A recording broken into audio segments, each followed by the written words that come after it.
Соғыстың соңғы жесірі. Шерхан Мұртаза. Хадиша тағы да күтіп жатты.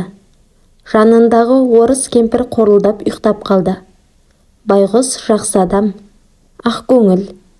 Тек түнде қорылдайтыны қиын. Хадиша бұған да үйреніп, еті өлген. Екеуі бірнеше жылдан бері бір бөлмеде.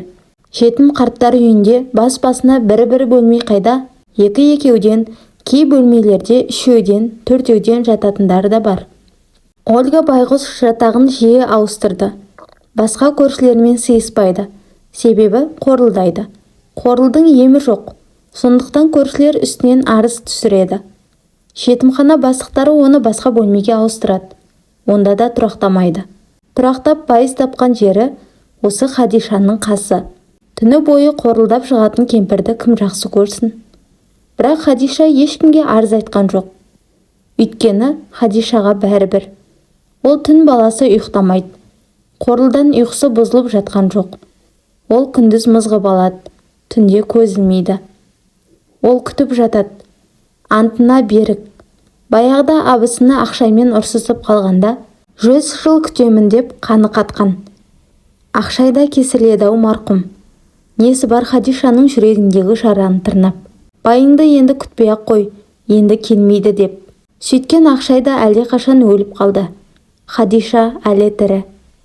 100 жыл күтемін дегені Құдайдың құлағына шалынып, Хадишаның ғұмырын әдейі ұзартып қойғандай. Екі көзінің нұры сөніп бара жатқан болмаса, әл-әзір ешкімге масыл емес. Өзі жүріп тұра алады. Ольга да Хадиша шамалас қартайған кемпір. Хадишадан айырмашылығы семіздігі. Кәрі кісі де осынша семіреді екен-ау. Несіне жетісіп, не жеп семіреді белгісіз. Жетімхананың тамағы адам семіртерліктей емес. Аста төк дәнеңе де жоқ.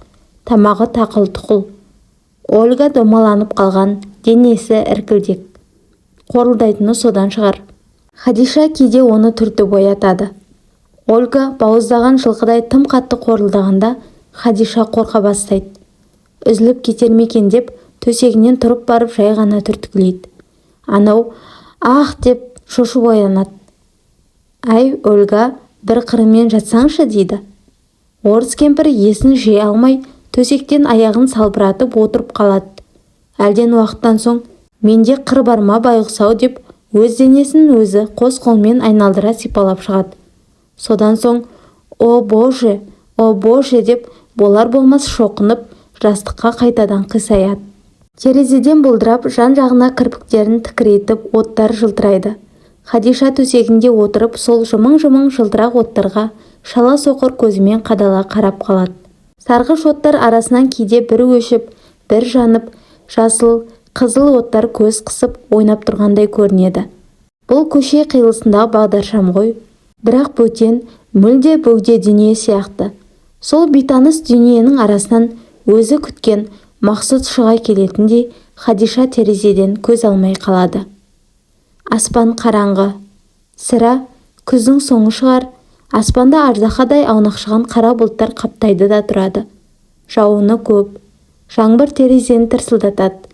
Терезе жылап тұрады. Терезеден тарам-тарам жас сора-сора болып ағады. Хадишаның да іші уілдеп жылайды. Бірақ көзінен жас шықпайды. Жылай-жылай көзінің жасы сарқылып кеуіп қалған. Хадиша ауылда өскен адам ғой. Жан-жағының бәрі аспанмен тірескен таулар болатын. Дүние әлемнің бәрі осы таулардың арасы ғана деп ойлайтын. Кейін мектепке барды. Сонда мұғалім айтты. Дүние бұл таулардың арасына 1000 миллион есе үлкен. Осы таулардың ар жағында талай-талай елдер бар. Тілі басқа, түрі басқа адамдар бар деп. Адамдары құмырсқадай құжынаған қалалар бар деп. Енді міне 80-нің сеңгірігіне шыққанда Хадиша сол қалалардың бірінде жатыр. Кішкентайынан көріп өскен таулар бұл жақта жоқ. Тауды сағынады. Көбінесе түсінде көреді. Ауылдағы мектепте Хадиша Мақсұтты тұңғыш рет көрді. Бірден жақсы көріп қалды. Екеуі бір партада отырушы еді. Содан ғой Хадиша қазір ұдайы ыңылдап ән салады. Жақсы құлын білінер жорғасынан, ғашық болдым мен саған 10 жасымнан. Мақсұт-ау, қарағай, өмір өтіп барады-ай. Хадиша осылай деп Мақсұтын күтіп жатады. Мейірімсіз безбүйрек Мақсұт келмейді. Міне 60 жыл болды, әлі келмейді. Кейде Хадиша өзін-өзі кінәлайды. Я, бәленің бәрі Хадишаның өзінен болды. Бұған кінәлі неміс емес, соғыс та емес, дәл өзі. Мақсұтқа қатты еркелеуші еді, наздана беруші еді. Екеуінің тұңғышы Жанат туғанда Мақсұт Хадишадан қалағаныңды айт, сен маған перзент сыйладың, қарымтасына не сыйлайын деп сұрады.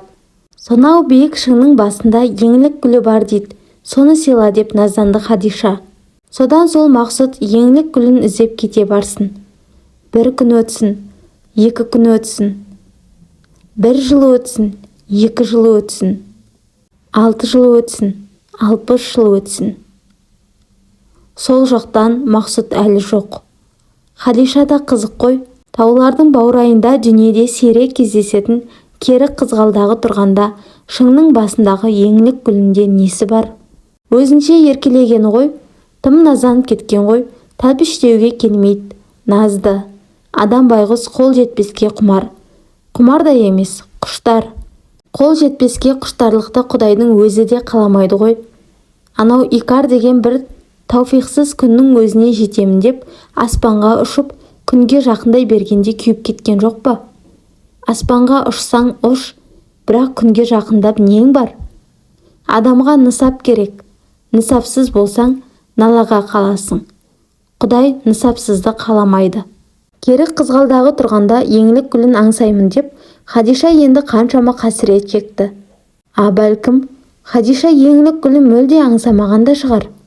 Бақыттан бас айналғанда айта салған әзіл шығар. Бақыттан бас айналғанда жаман.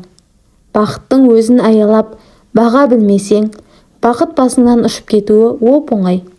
Соны соңынан түсінген Хадиша қазір сықырлауық темір төсектен аяғын салбыратып отырып, мына заман қай заман, қысқан заман, басымыздан бақ-дәулет ұшқан заман. Мақсұт-ау, қарағай, өмір өтіп барады-ай деп ызыңдайды. Абайсызда үйге кіріп кетіп қайтадан далаға шыға алмай, терезені тепкілеген ара сияқты ызыңдайды. Хадишаның темір төсегі терезенің түбінде. Көзі бұлдыраңқы, шала соқыр болса да мезгілді меңзей алады. Сыртқа үңіліп еді, қала шамдарының сары кірпіктері шаншыла тікірейіп тұр екен. Шам сәулесін бүркемелеп әлдене жыбырлағандай болады. Қалың шыбын қаптап ұшқандай. Шыбын ұшатын кез емес, күн суытқан. Қар жауып тұр екен деп ойлады Хадиша. Қыс түсті. Бұл қыстан да аман шықсам, мүмкін Мақсұтты тірімде көріп қалармын деп қойды Хадиша. Хадиша Мақсұттан айрылғалы бері қанша қыс өткенінен адасып қала беретін болды. Тек жетімхананың медбикелері оған бір уыс гүл ұстатып, туған күніңіз құтты болсын дегенде ғана өзінің 80-ге толғанын, Мақсұтты көрмегелі 60 жыл өткенін аңғарды. Медбикелер берген бір уыс гүлді ұстап отырып, баяғы еңлік гүлі есіне түсті. Мақсұтты сол гүлге жұмсап жібергені ойына оралды.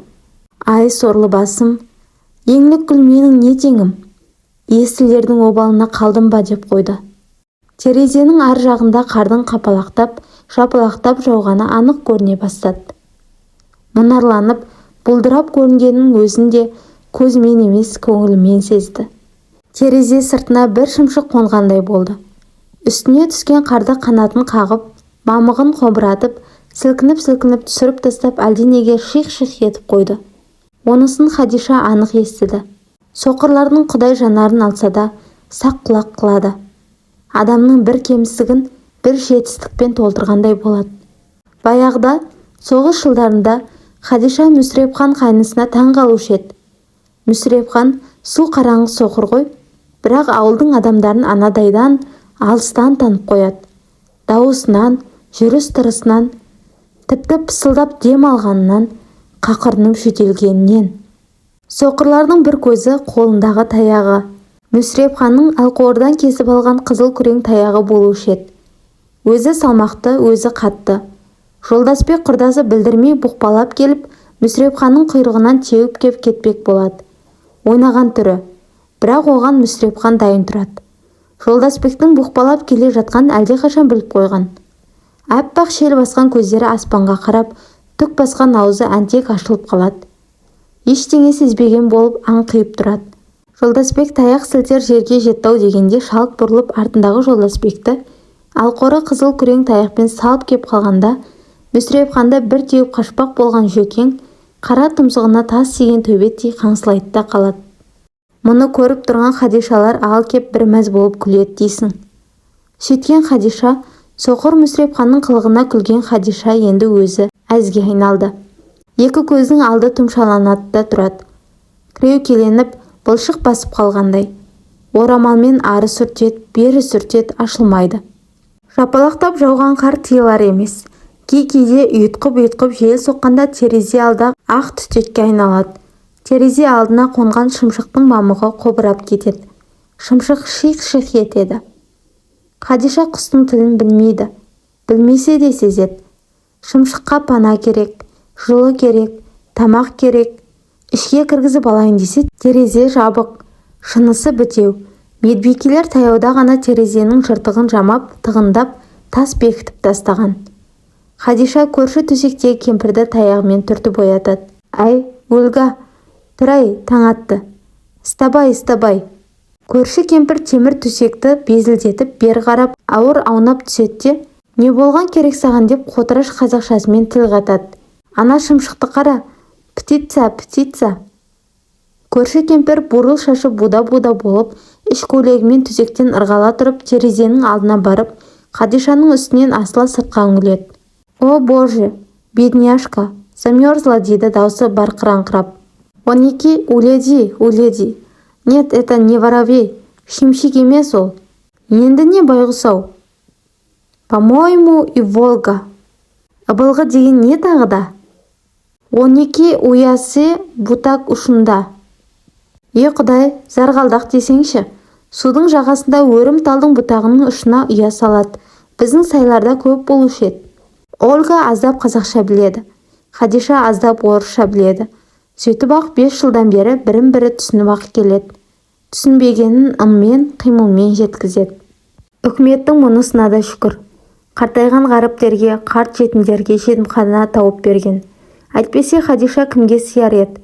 Қартайған абысына соғыстан жалғыз ұлы қайрақ қайтпай қалған Күлшапия табан қайнысының босағасында жатып, жаназасы да шығарылмай, иманы да үйірілмей, ит өліммен дүниеден өтіп кетіпті. Мақсұт пен Хадишаның шексіз махаббатынан қалған Жанат тірі болғанда Хадиша бүйтіп жетімханада жатпас еді. Медбике Гүлбану келіп Хадишаның көзіне дәрі тамызды. Көзінің қышығаны сәл саябырлады. Көп жаса қызым, бақытты бол, деді Хадиша. Бірақ сәлден кейін қайта қышығанда, қу жанымды қоярға жер таба алмаймын.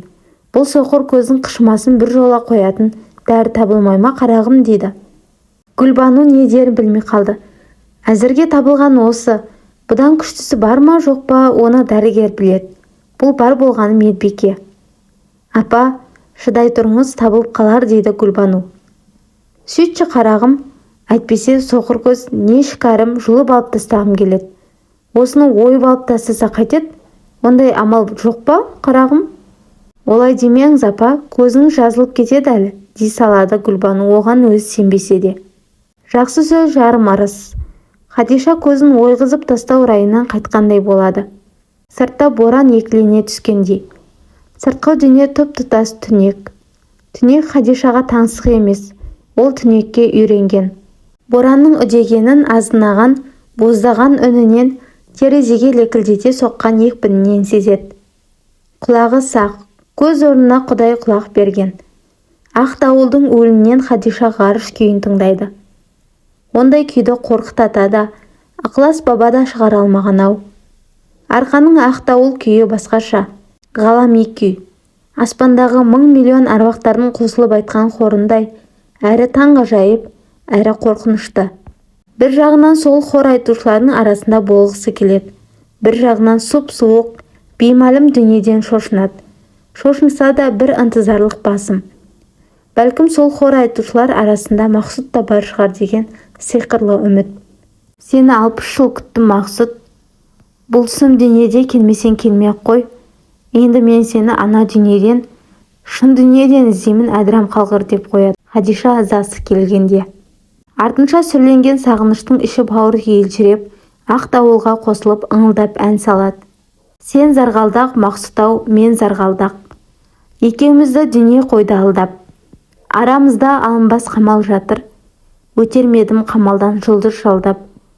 Мақсұт-ау, қарағай, өмір өтіп барадай. Ольга кемпір басын көтеріп, сен не зарғалдақ, зарғалдақ, сен не и Волга, что ли деп қояды. Я, ыбылға, өзің ыбылға қараңғалғыр деп Хадиша жастыққа қисая кетеді. Сөйтіп жатып өзге бір өмірдің өзегіне кіріп кетеді. Баяғы өзінің қоржын там екен дейді. Баяғы мың бұлақ. Қоржын тамның жаман терезесін тарсылдатып, шақпақтың ақ бораны азынап тұр екен дейді. Жарықтық. Шақпақтың бораны ерінсе 2 күн соғады, желіксе 7 күн тұрады деп қояды Хадиша.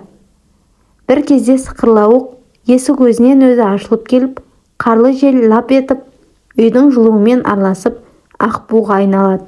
Ақ буалдыр арасына мұнарланып, бір сұлба байқалғандай болады. Мақсұтпысың дейді Хадиша.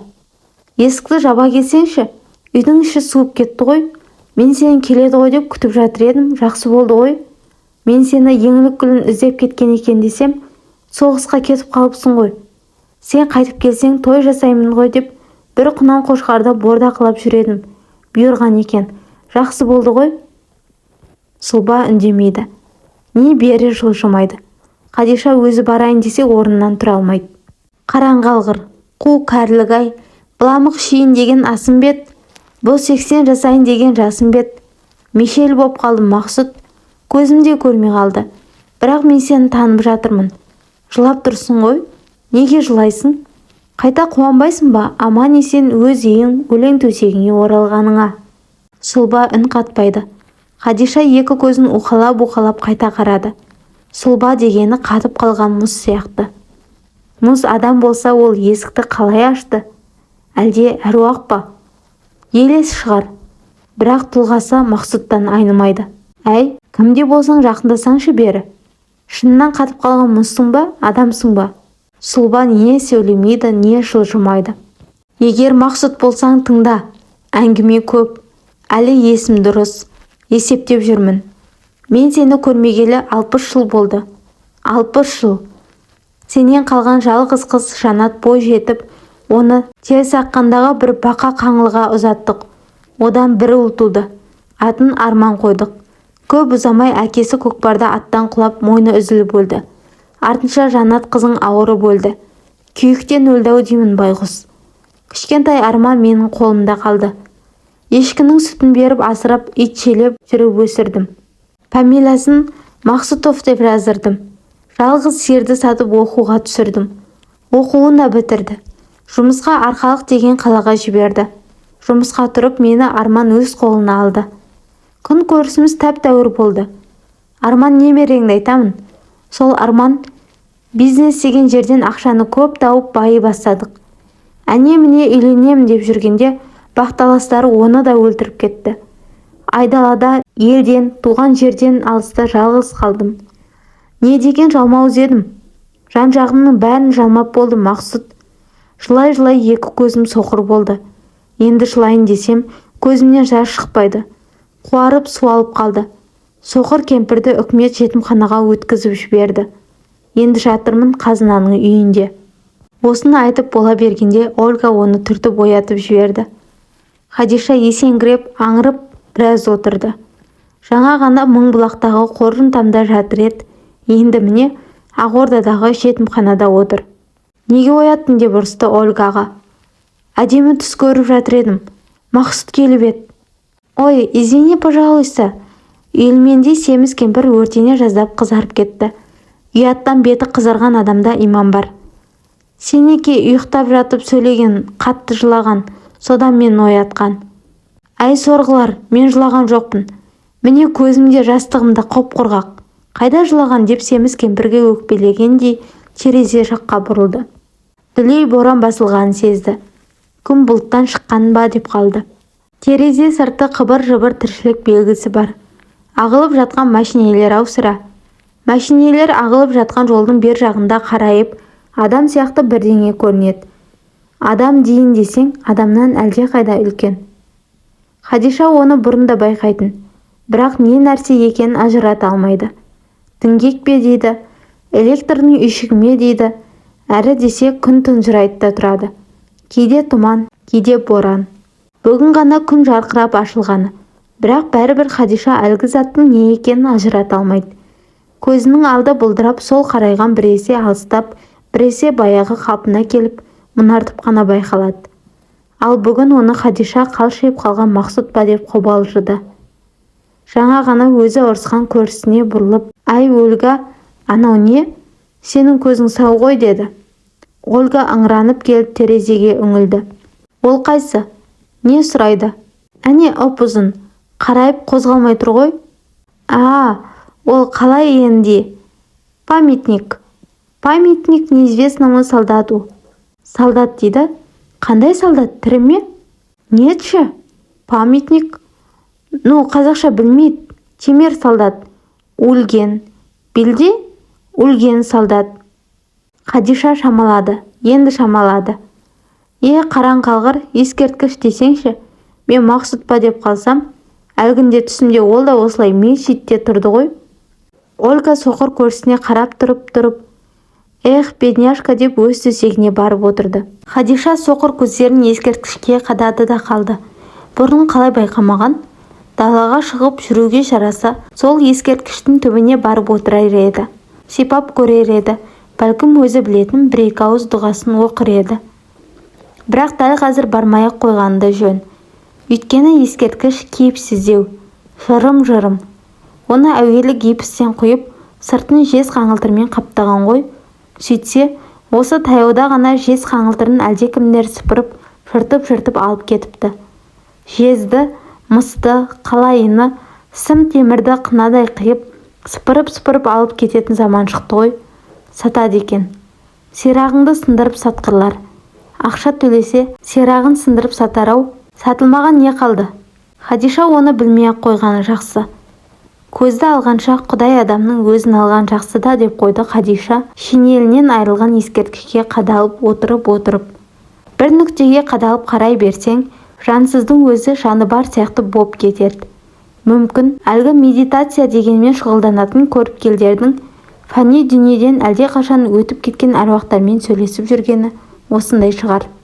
Қадалып қарай берген соң Хадишаға әлгі жалаңаш ескерткіш қимылдағандай боп сезілді. «Ай, Ольга» деді көршісіне. «Что тебе, старая? Қарашы, ана памятнигің тірі адам сияқты қимылдайды». «О, Боже, еще чего не хватало» деп Ольга төсегінен дөңбекше аударылып, ақылап-үклеп, Хадишаның үстінен артылып терезеге үңілді. Тух те қимылдамайды. Төбесінде шымшық отыр. Сол шошаңдай береді. Содан саған қимылдағандай болып көрінеді. Может, это и Волга? Сарғалдақ сонда отыр ма? Мен білмейді. Заргалдак. А может быть, воробей? Хадиша ойланды. Қыста зарғалдақ мұнда қайдан жүреді? Ол жазған мың бұлақтың сайларында өрімталдың солқылдақ шыбықтарының ұшына ұя салып зарлап отырушы еді. Астында мөлдір бұлақ ағып жатады. Солқылдақ нәзік бұтақтың ұшына ұя салуға мәжбүр еткен сұр жылан. Ұясын талқандап жұмыртқасын жеп қояды. Бәлкім зарғалдақ Мақсұттың жаны шығар. Өлген адамның жаны әлдебір мақұлықтың, жануардың біріне ауысады деседі ғой. Әйтпесе қыстың күні арқада зарғалдақ жүре ме? Кеше ақ түтек боранда неге ол менің тереземнің алдына кетпей қойды? Мамығын жел жұмалап, қобыратып, қалтыратса да кетпей қойды. Мен сорлы соны неге түсінбедім? Терезені ашып жіберіп, үйге неге кіргізіп алмадым? Медбикелер терезенің саңлауларын мақтамен тығындап, желімдеп тастап, ашпаңыз деп ескертті бірақ. Сірә күн батып кеткен шығар. Өйткені ескерткіштің ар жағында көше бойында қызыл-жасыл оттар көз қыспақ ойнай бастады. Қаран-құраң әлденелер қимылдайды. Машинелер болар. Адамдар да жыбырлайды. Кілең сұлбалар. Анық айқын көрінбейді. Ескерткіштей қимылдап тұрғандай болады. Төбесінде шошаңдап отырған зарғалдаққа көз жетпейді. Көрінбей қалды. Тым кішкентай ғой. Ол шыннан Мақсұттың рухы болса, Онда ескерткіште Мақсұттікі болғаны да, оның ғазиз басы соғыстың қай жерінде қалды екен? Моласы белгісіз болған соң, рух Зарғалдақ ескерткішін іздеп тапқан ғой. Рух жүйрік, рух зымыран. Сталинград пен Ақорда арасы зымыран Зарғалдақ үшін пүшту қас-қағым сәт. Хадиша осылай ойлап отырғанда, ескерткіштің төбесінен бір изоқ оқтай атылып ұшып, терезенің алдына келіп түсті. Зарғалдақ екен. Хадиша Мақсұттың өзін көргендей, кәрі жүрек кеудесін дүрс-дүрс соғып қуанып кетті. Терезенің шынысын сексеуілдің жігеріндей семіп қалған саусағымен тықылдатып, «Мақсұт, сенсің бе? Аман-есен келдің бе?» деді. Екеуінің арасын терезенің қырау тұтқан шынысы ғана бөліп тұр. От бейнелі Зарғалдақтың жылуынан қырау еріп, шыны бойынан жас сорғалады. «Сен жылап тұрсың ба, Мақсұт?» деді Хадиша. «Мен де жылап тұрмын. Бірақ көзімнен жас шықпайды. Көзім суалған. Өмір бойы жылай-жылай көз тамырым тартылып қалған. Ерлері соғыстан қайтпаған мен құралпы келіншектер кейін байға тиіп алды. Бала сүйді. Тіпті әмеңгерлік жолымен жасөспірім қайындарымен некелесіп, 10 бала тапқандар да бар. Ауылдың ақсақал, көксақалдары жиналып келіп, маған да сөз салды. Ана Шалабай сенің қайның. Соғыс біткелі талай жыл болды. Мақсұт түрі жерсе келер еді. Бәрі Құдайдан. Уақыт болса жүйрік өмір өтіп барады. Дәуренің барда Шалабайға тиіп ал деді. Мен Мақсұт өлді деп естіп пе-едіңдер? Бір жапырақ қара қағазда жоқ. Үмітсіз шайтан деген. Мақсұт келіп қалса, мен Шалабай шірікке тиіп алсам, не бетімді айтамын? Байсырап кетіп едім деймін бе? Жер басып қалай жүремін дедім. Сақалдары селтиіп, үн-түнсіз тарап кетті. Ақ таяғын бөксесіне басып алып бүкірейіп жүретін Әбіш қайнаға, болмады қойыңдар деп шалдарға сөз билетпей тоқтатты. Сөйтіп мен сені 60 жыл күттім, Мақсұт. Кенет Зарғалдақ аспан тілінде әндетіп, жүр, кетейік Хадиша деді. Қайда байғұс-ау, Мыңбұлаққа ма? Мыңбұлақтағы үйің құлап қалған. Мұржасынан түтін шықпайды. Үнсіз меңіреу. Ауыл басқа жақтан көше салып алған. Сені мен мені білетіндерден қазір көзі тірі ешкім жоқ. Кейінгілер бізді танымайды.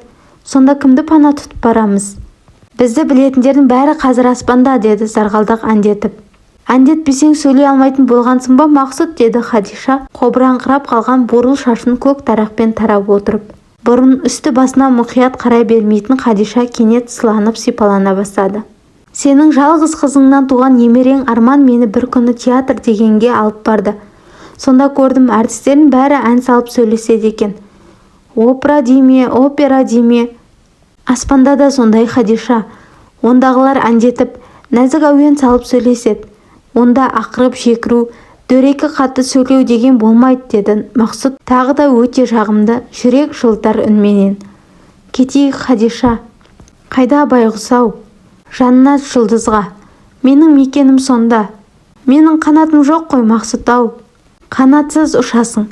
Менің кемпір қосақ деген пырағым бар. Соған мініп аламыз. Мені медбикелер далаға шығармайды ғой. Терезені аш. Құлап кетем. Құламайсың. Құласа тек сенің қабығың ғана құлайды. Өзің кемпір қосаққа қарғып мінесің. Мақсұт айтса, Хадиша неге көнбесін?